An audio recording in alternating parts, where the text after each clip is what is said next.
Hi, my name is Constable Brand from the EEA Press Office, and welcome to another episode of the EEA Ask an Expert series. Today we're talking water and the health of our many lakes, rivers, coastal seas, and other bodies of water, including groundwater, which you may not know of more in particular. But today we're discussing our recent EEA European State of Water report, which was launched in mid-October. Joining us today is the head of the water group, Trina Christensen, and Caroline Wally, our EEA water expert. So we'll dig right in right now, but before we do, if you have any comments or questions, please put them in the comments section and we'll get to them during our show today. So please come ahead with those if you have any questions on water, the health of water in particular, in Europe. So, Trina, this report came out in October. It's a big report. Can you explain just briefly what are the key takeaways? Yeah, I'd like to highlight a couple of things about the report. First and foremost, it is an integrated assessment, meaning it's a cross-cutting analysis of water and biodiversity, pollution, and water resources. Also, we refer to it as the largest assessment in Europe because it covers 85% of water bodies in Europe, and the key messages that we have coming from the report is that water is under significant pressure, and this is a serious challenge to our water security both today and certainly in the future as our climate is changing. And because of this, we need to urgently improve the condition of water, the status of water and its resilience, and to ensure sustainable fresh water supplies for the citizens of Europe. Mm-hmm. Okay, that's quite a takeaway. What's the most pressing issue facing our waters, Caroline? For surface waters, what we can see from what countries have reported to us is that pollution is affecting half of Europe's surface waters. So this is it can be from the air, like mercury and brome-related flame retardants. But it also can be from things like farming and also things like urban wastewater treatment, where it goes into the surface waters. And the other really major issue is changes to the natural form and function of our rivers, particularly. So this is where we've got barriers like dikes or locks or bridges or these sort of things that change the natural flow of the water. And also where we've drained the land to make it usable for agriculture or for people to live on. And draining the land, that changes it so that actually the plants and animals that would live there naturally, they aren't there anymore. And that's all affecting the resilience of our surface waters. Mm-hmm. Okay. And what about our groundwaters? So groundwaters we tend to forget about because they're underneath us. Yeah. But actually they supply 65% of Europe's drinking water. So we really need to be conscious about that because it's really easy to overuse those. And that's what we can see in a sort of significant part of Europe. About 18% of groundwater are over-abstracted. All right, and so that means we're taking out more than goes there naturally. But the other big issue for groundwaters is pollution. And we can see about a third of groundwater is polluted by agriculture, unfortunately. So that's pesticides and it's nitrates. Mm-hmm. Okay, we can talk about scarcity a bit later perhaps, but first, I think the big elephant in the room these days is climate change. What impacts is climate change having on our waters? Yeah, I mean, one of the things that we may not always have on top of our minds is that Europe is the fastest warming continent on the planet. And this means that we're expecting that Europe is going to be one of the places where climate change is going to be felt more. And what climate change does is it makes the problems that we have already, so the problems we already have with pollution, with water scarcity, with floods, and also biodiversity impacts, it simply makes them worse. And the issue here specifically for water, I think one of the things that I think we've all been witnessing are things like the floods. We've seen we had very widespread Central European floods, and we also had the horrible, horrible flash floods in Spain. And this happens because of the warmer atmosphere, it can hold more water, and that leads to these torrential rainfalls if an atmospheric system gets stuck in a certain area for a long period of time. All of a sudden you have much more rain than you've seen maybe also in decades. And that creates these very awful situations. But it also goes the other way. It also creates drought scenarios where we have too little water in certain parts of Europe for a very long period of time, which then puts additional pressure on water needed for irrigation. And in the end, what you have is a competition of water uses in those areas where you have a competition between, for example, water needed for cooling, water needed for agriculture, water needed for households, and then also water needed by the environment. Because let's face it, a lot of our ecosystems depend on having enough water available. Yeah. So it's quite a pressing issue, a growing concern across Europe. Before we continue on, again, I don't want to be the one asking all the questions today. So if you do have a comment or questions, please post them in the comment section, and we'll make sure that Caroline and Trina get a chance to answer them for you. Trina, perhaps we could get back to the basics. Maybe some people are concerned about the biggest water bodies in Europe and what challenges are they facing? What are the biggest challenges for like the Rhine or the Danube, so forth? So the way that we put our work together is basically we have a very intense collaboration with the member states. So actually the information that we're putting out there is information that we have already received from the member states of the European Union, and also Norway reports into this process. And basically what we do is we produce a European overview. So instead of looking at each country specifically, we create a European overview. And I think it's one of the things that I find very striking is that if we look at the major rivers of Europe, like you say, the Rhine, the Elbe, the Oder, the Po, what we're seeing is that a majority of the water bodies along these rivers are not achieving what we call good ecological status. Stop. What do we mean by that? And good ecological status is an assessment that countries make. And when we don't have good ecological status, it means that the plants and animals that we would normally expect to see in these areas, they're not there, they're not found.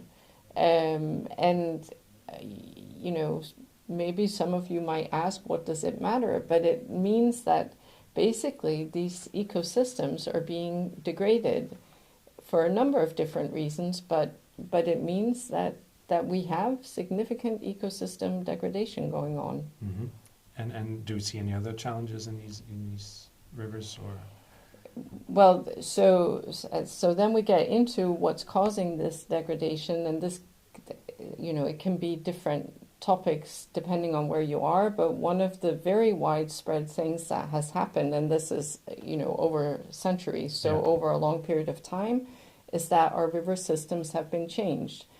So we don't have the flow in the rivers that's natural, and we also don't have the shape of rivers that would be natural. So we've straightened rivers, we've built barriers, as Caroline was talking about before, and these physical structures, they impact the rivers and the quality of the river environment. We've also polluted our rivers with hazardous substances that are also hazardous to us as people, but also hazardous to the environment.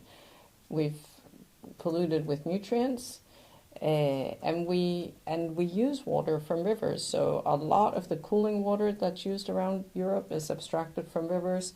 A lot of the irrigation water that's used around Europe is also abstracted from rivers or from lakes. Yeah. Drinking water is also abstracted from reservoirs. Yeah. Okay, yeah. And another thing that the report touches on is indeed pesticides and chemicals. Perhaps, Caroline, you could say a few words on the conclusions of those things in the report. Yeah, well, particularly we can see that pesticides in groundwater. And the thing about groundwater is it's below the ground, we don't see it.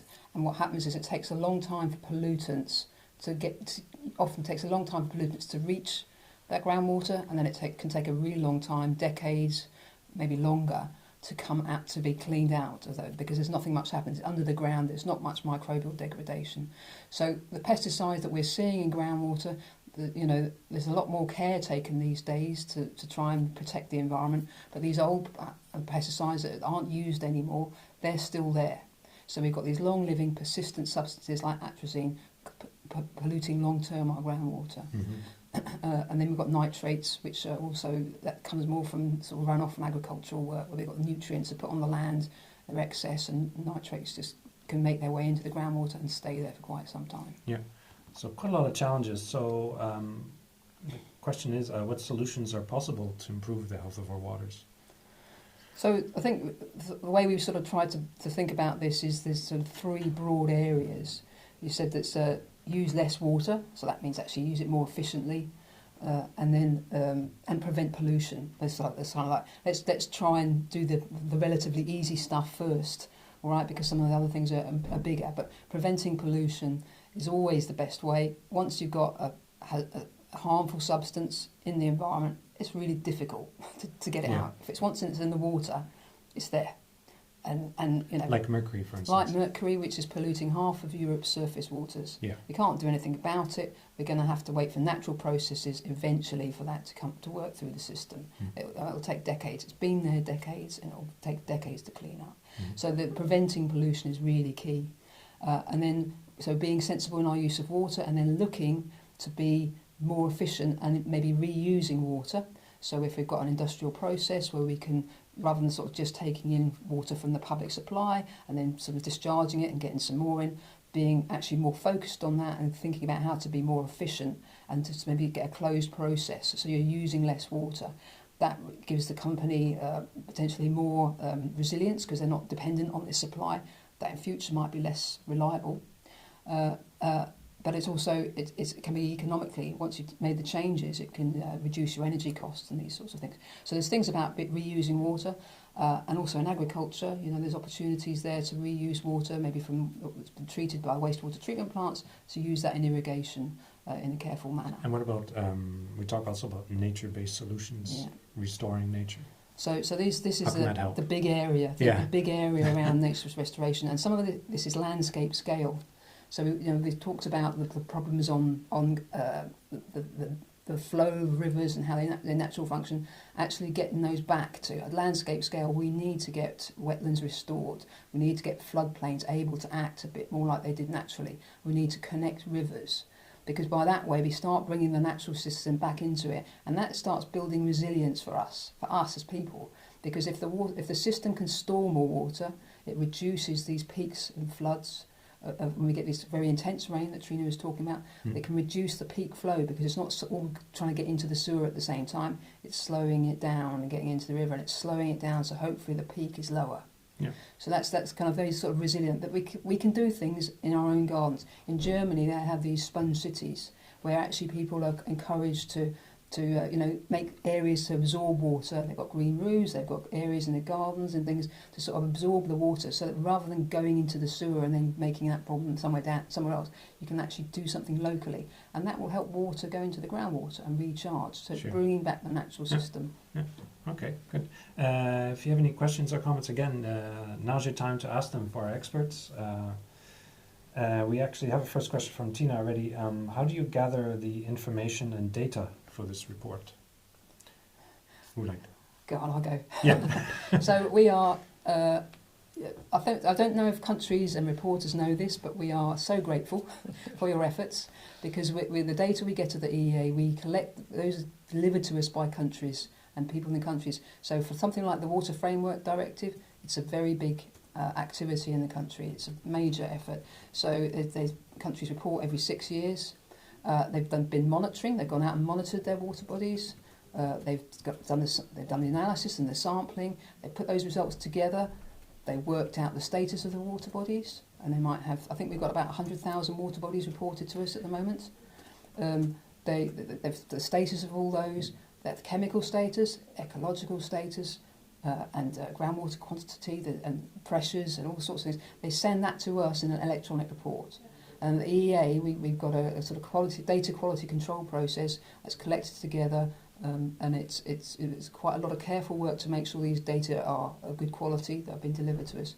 And then we make those data available, and you can use them in these integrated assessments. And just to say that these data that have been published and they're available on our Wise Freshwater website. Okay, so basically they monitor to take samples from lakes, rivers, ponds, creeks, coastal areas. Yeah, groundwater. Groundwater. Yeah. And across how many countries? So far we've got 19 countries that have reported into us, and we're expecting the others in hopefully not too distant future. Yeah. So it's quite a lot of data. It's a lot of data. Yes. Yeah.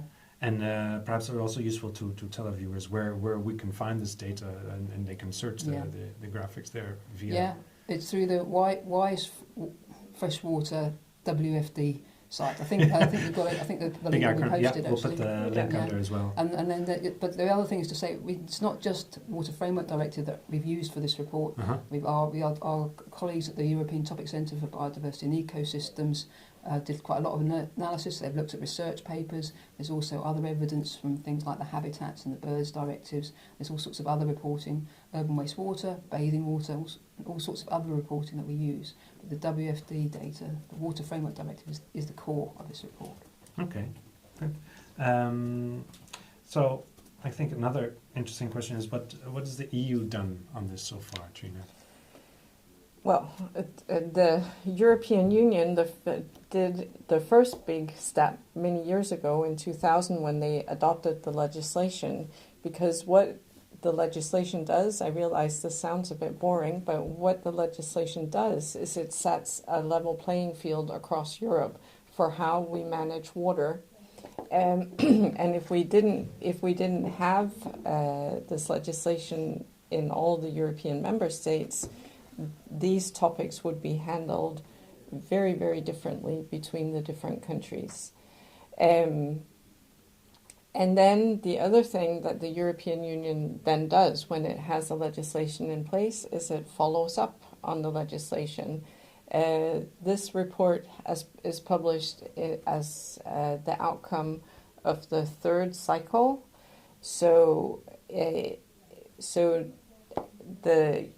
the EU system is also evaluating that third cycle but more from a legal perspective, where they will be looking at to what extent are member states actually responding to sort of the more legal dimension of the work. Mm-hmm. And this is another process. This will also be published in the not too far future. This is going to be published around, we think, before the end of 2024. By the European Commission. But by the European Commission, Mm-hmm. exactly. Yeah, so there's quite a lot of legislation involved in this. There's a huge package of legislation involved with this, yes. And we're also looking now, because the impacts of climate change, that we're looking at more of a concentration, a focus on... So one of the ambitions that's in the mission letters for our new commission and our new commissioner, Jessica Roswell, is the ambition to develop a European water resilience strategy, which is going to be one of the first initiatives that's going to come out. We expect it to come out in the first half of 2025. Maybe we will be moving into after the summer, but pending approval of the new commission. Pending the new commission and what they agree on. Yes. Okay, we've got some more questions coming in from Sarah. What are the direct impacts of degraded freshwater quality on human health? I think it's hard to say what a direct impact is. And the thing is, if you think about air quality, people breathe the air, and you can get a direct link between the air breathed in. And that's slightly different in water, because in water the standards, like the chemical standards that we have, they're set to protect health, and that could be the health of the creatures in the water, but it could also be human health. So the whole thing is around protection. And if you think about drinking water and bathing water, and that they're all around trying to protect human health. So the standards there are trying to protect it. So, short of someone going in and drinking a pathogen, it's quite hard to make these direct links between the ecological health of the water and someone getting sick. That's not that we don't know some of this stuff, okay? Because those direct links are really difficult. I mean, it's a good point, because that if we could quantify that, then we'd have something a bit stronger to say this is why you should do it. Mm-hmm. But those sort of links are quite difficult to follow. And in fact, just to say that I'm quite interested in antimicrobial resistance in water. And actually, this is the sort of thing where you start to get into what's the health link here? Because we don't really know. We don't know at all. It's not we don't really know. But these issues are getting a bit more intricate, I think. Yeah, but obviously already thanks to the Bathing Water Directive, we have some rules in place to improve water bodies. Yes. Because under the Bathing Water Directive, where countries are asked to monitor, for example, E. coli bacteria, so that you know that when you go swimming in Europe in a bathing water site, then you will be safe from E. coli infections. Yeah. So that helps already. Another question from Sabit. The past 2 years and this year, we have problems with exceeding concentration of manganese in drinking water in Kosovo. How do you explain this phenomenon, and what could be done to avoid the phenomenon? Well, I don't think we can speak specifically on the situation in Kosovo, but perhaps... But I think manganese is a drinking... I think that's related to drinking water treatment, which we don't cover, actually, but I think that's to do with the pipes in drinking water and the quality of the drinking water of it itself. I think that's a treatment issue. Mm-hmm. Yeah, and to what extent is Europe... coordinating on quality of drinking water? Well, what would happen is there would be a standard for example, for manganese in drinking water, and that's basically how the coordination gets done. Is there's a list of substances that we have agreed to protect citizens from. And then a certain standard is associated with that. And if the standard is exceeded, then the drinking water supplier has a number of obligations to deal with that.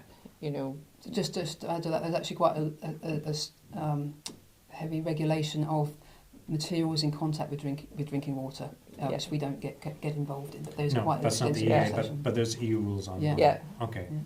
Perhaps it would be wise for the viewer then to check on the Commission website on that, on the water treatment. Drinking water. Drinking water. Yeah. Okay, next question from Flavia.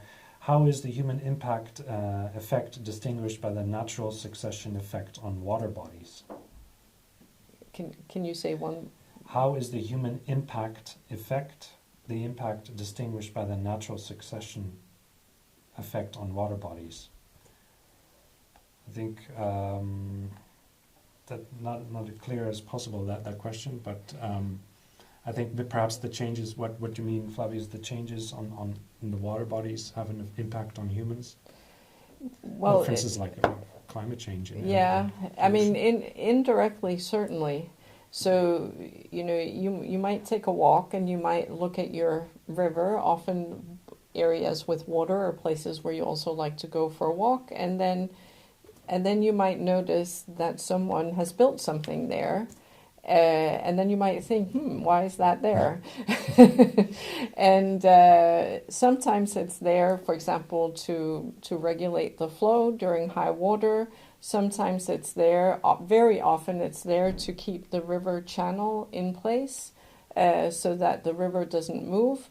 But the disadvantage of keeping the river channel in place is that then when there's more water, and this is normal for a river, that once in a while there's a lot of water, the water simply flows downstream much faster, and it's much more difficult to control. And that's when you can have this very uncontrolled flooding, when you have very extreme events. So it's one of these questions. Depending a bit on who you are, it might affect you. How can you say your mental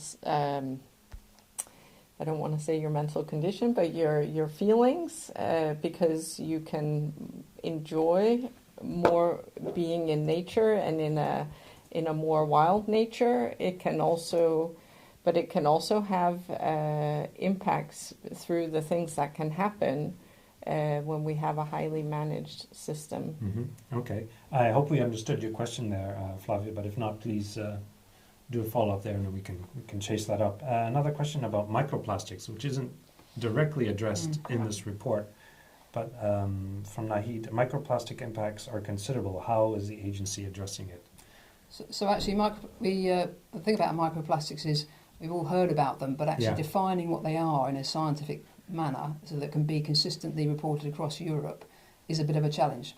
And actually, there's there's new legislation. So just the 5th of November, the Urban Wastewater Treatment Directive was adopted by the EU. And that's got measures about measuring microplastics to monitor in future, but also in a directive that's a package that's is going through the negotiation procedure under the Water Framework Directive. Will set up monitoring methods for microplastics in surface waters and groundwaters. So actually, Europe's trying to get some methodologies together to be able to define what it is. Once you've defined what the microplastic is and what needs to be measured, that can then be monitored and then countries can report it to us. Mm-hmm. So it's recognised as an issue, but we don't have data yet. Okay, and I don't know if you're the right person, but how do we get microplastics out of drinking water and so forth? It's sort of like PFAS as well. There are filters for these things, or? Well, I think the PFAS is a rather different issue, and I'm not qualified to answer that one. I think in terms of, I think it's in drinking water and that we have to be a bit careful, because if you think about given that you can't measure these things in a consistent manner at the moment across Europe, it's a bit difficult to assess. But personally, I'd rather drink water out of a tap that's come through a system than out of a plastic bottle, because that's a plastic bottle. But then you can say, well, the water pipes are made out of plastic. But there's these, it's like there's a sort of risk everywhere here. But in terms of something that's regularly used, I'd rather use a regularly used pipe that's got minimal in coming through microplastics like that. It's a different story with wastewater treatment, and that's why the Urban Wastewater Treatment Directive is trying to look at this. Okay, good. Another question from Handa. Any challenges reported by the countries on the sampling and analysis from water resources, especially for the hazardous chemicals, emerging pollutants of concern, such as the new industrial POPs? I don't know if POPs, persistent organic pollutants. Okay, thank you. So the I think so. By the time there's actually rules around this. So the ones that the substances that are set under the Water Framework Directive, under the chemical status in surface waters, they're called priority substances, and there's rules around what the analytical quality needs to be. And actually, there's quite a lot of activity at national and European level to make sure there's methods available for these substances. For the emerging substances, there's actually a system for those as well around not just POPs, but emerging chemicals, then they're under the watch list, and this is a way to try and find out information about things that look like they're emerging pollutants and should be of concern, but we don't know if they're European-wide or it's just a more local issue. Mm-hmm. And there's the watch list process for that, and that's also about sharing methods so that countries can get an accurate understanding of what the concentrations are. Okay, great.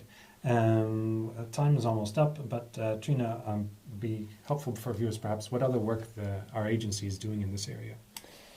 We're doing a lot of work. You've already done quite a lot. Yes, and there are sort of two areas that we'll be focusing on in the future. One is around water resources, where we're looking at basically the potential for saving water depending on for different sectors in the context of different sectors. We will also be looking more at the issue of groundwater and the relationship between groundwaters and our ecosystems.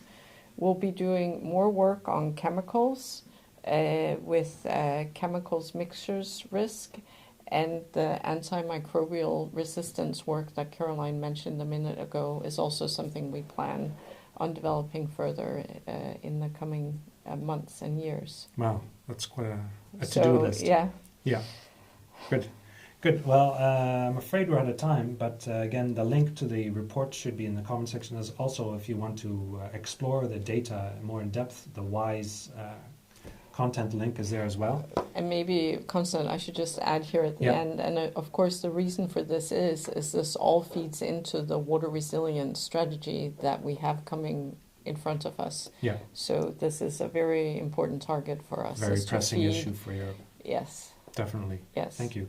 Good. And of course, we've also just published a new video explainer, also a separate one with Caroline. You could find on our LinkedIn page and share it across the social media channels. Explainer of the report, in case you don't feel like going totally in depth into the report. It'll give you an idea of the conclusions and the findings. So thank you to our experts today, and thank you to the viewers for your time today. And we'll see you next time.